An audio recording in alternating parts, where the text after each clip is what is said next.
誰だお前ら。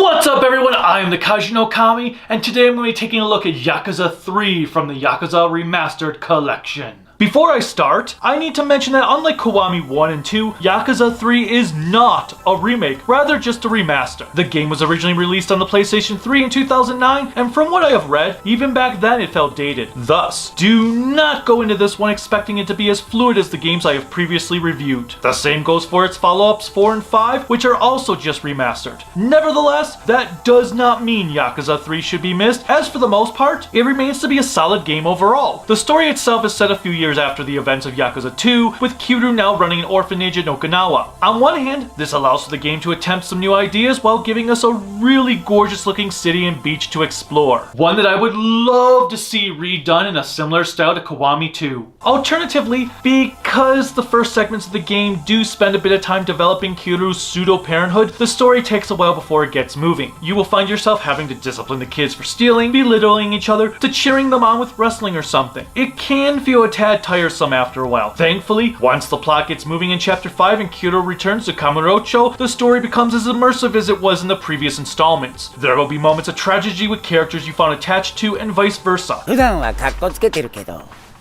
たまにはイチャイチャしたいのよ。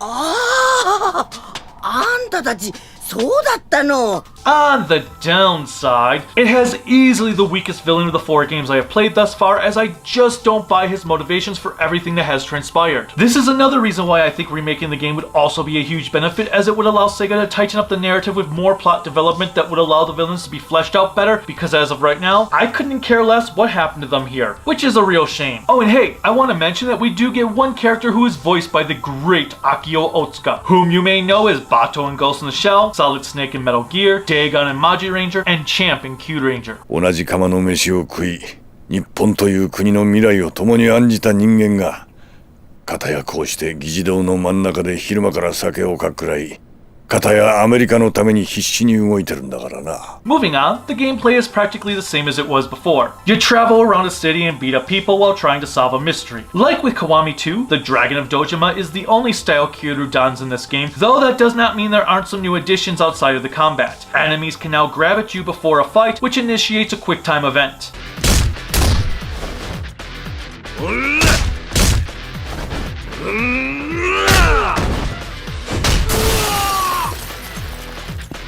You can also learn a new string of heat moves from new events known as Revelations, which features Kiryu whipping out his phone and performing a quick time event that he will then blog about after coming up with a new move based on what he saw. Especially these two.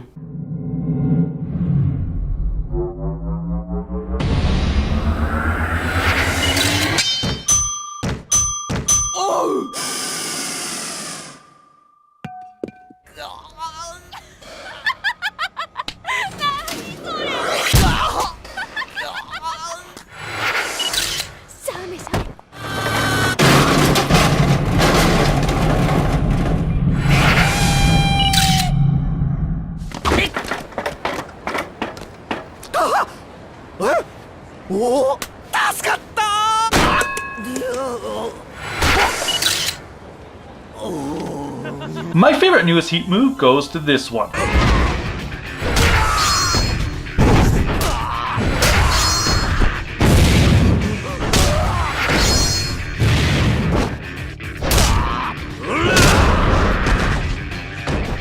One last notable addition to the game is its new running system. As you progress through the game, you will encounter missions that will require you to either chase after a suspect or run away from someone.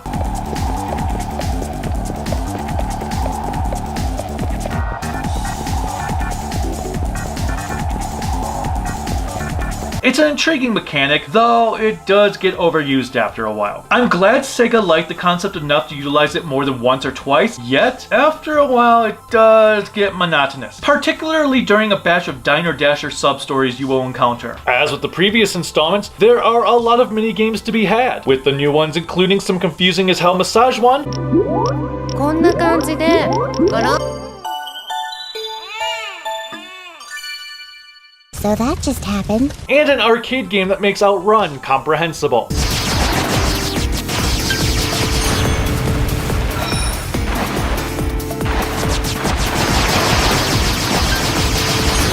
The Hostess Club's return, allowing you to answer a lot of questions to make your hostess feel good.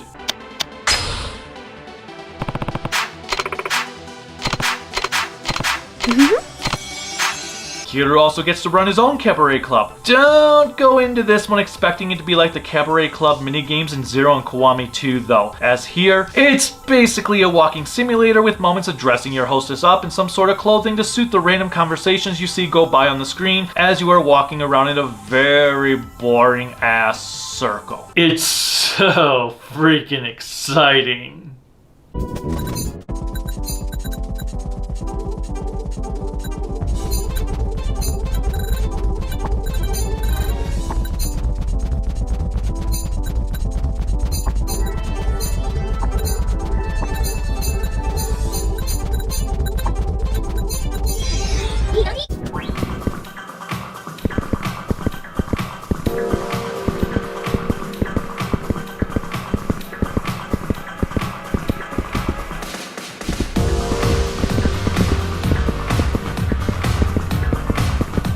Bender is bored! Bender is bored! Bender! Another frustration I have is that many of the side missions are locked until you acquire a certain achievement in the minigames. That means if you suck at some of the minigames like I do, you will be unable to complete all of the sub-stories due to their locked nature, which completely ruined any motivation I had into wanting to beat every side quest the game had to offer. I get wanting to make some of your sub-stories challenging, but this was not the way to do it. From what I heard though, Sega received enough complaints about this, so it did not happen again in Yakuza 4. Speaking of the sub-stories, a lot of the ones found here are probably the least interesting of the 4 games I have played through. The suicidal man from the Kiwami games returns again with his girlfriend in another series of unfortunate events while they are on vacation in Okinawa. There's one where you help a restaurant make some food deliveries.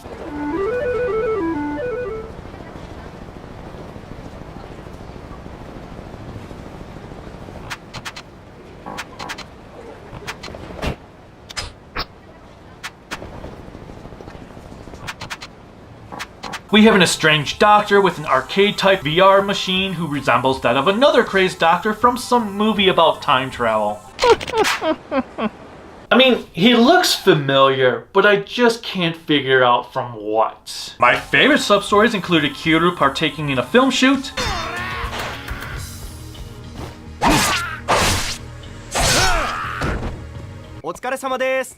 Oh.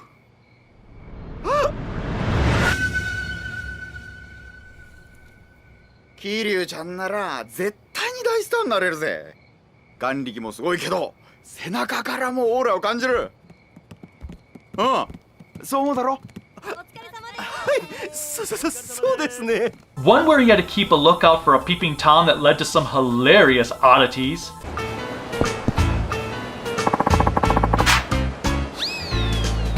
a mission that was ahead of its time,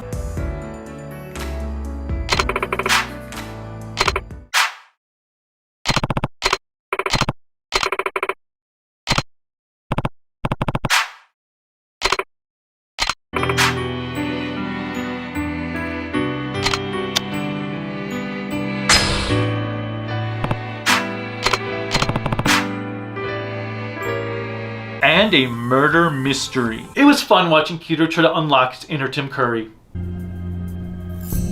犯人は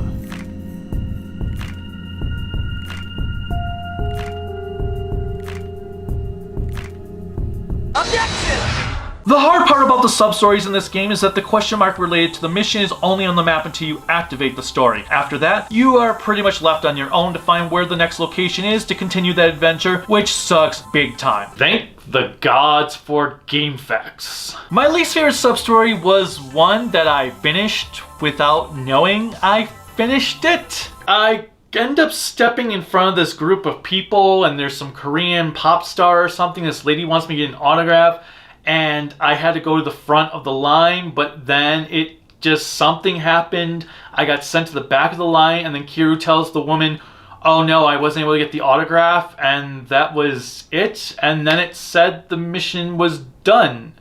I don't know how the mission was completed because I didn't actually do anything. So I'm not sure what happened there, if my game just glitched up or what. It was just like, oh, I got experience for that. Oh, the sub-story's done. Okay. I have no idea what the point of that sub-story was or anything, so yeah. That was my least favorite one. That one sucked, and I don't get the purpose for it. Sega, what the hell?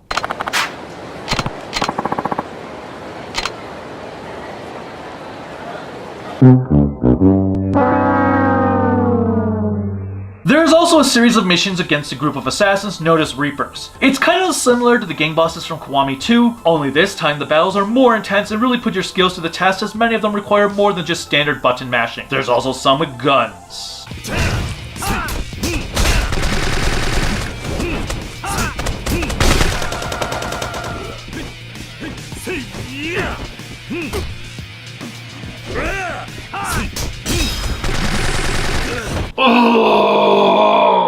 They can also put your patience to the test due to how tedious they can get, specifically the final one where you find yourself having to use a lot of healing items because you've got one guy shooting at you while another guy attacks you with knives, making it hard to concentrate on one since the other is constantly breaking you out of your combo strings.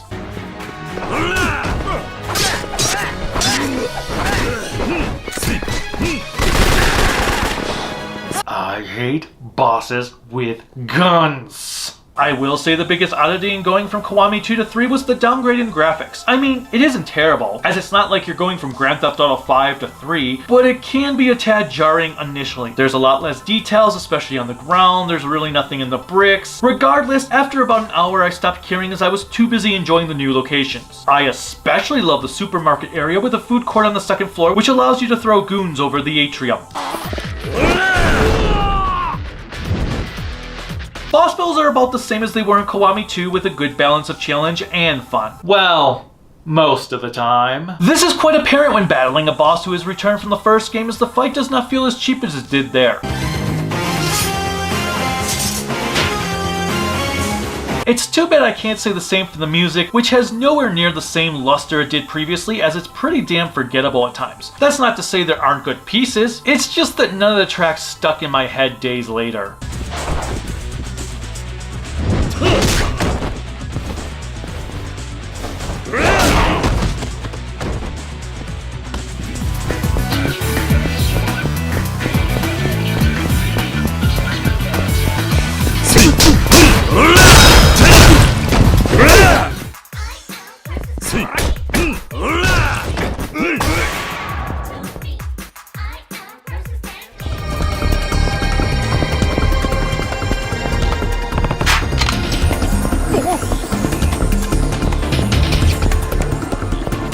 In the end, I really enjoyed Yakuza 3 despite its shortcomings, and I hope if you decide to take the plunge into the series, you will feel the same.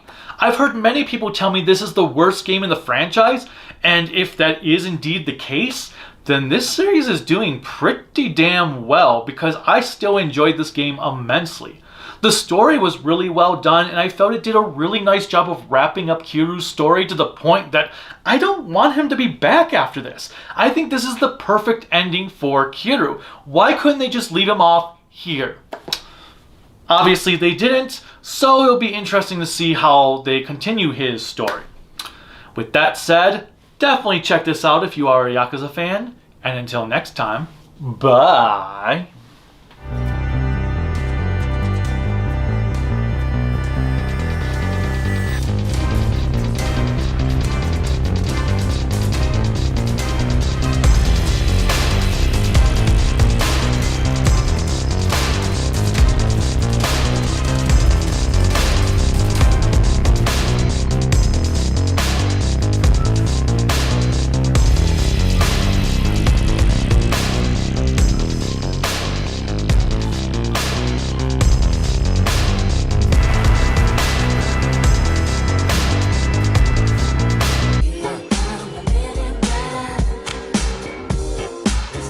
MIBs. Here come the MIBs.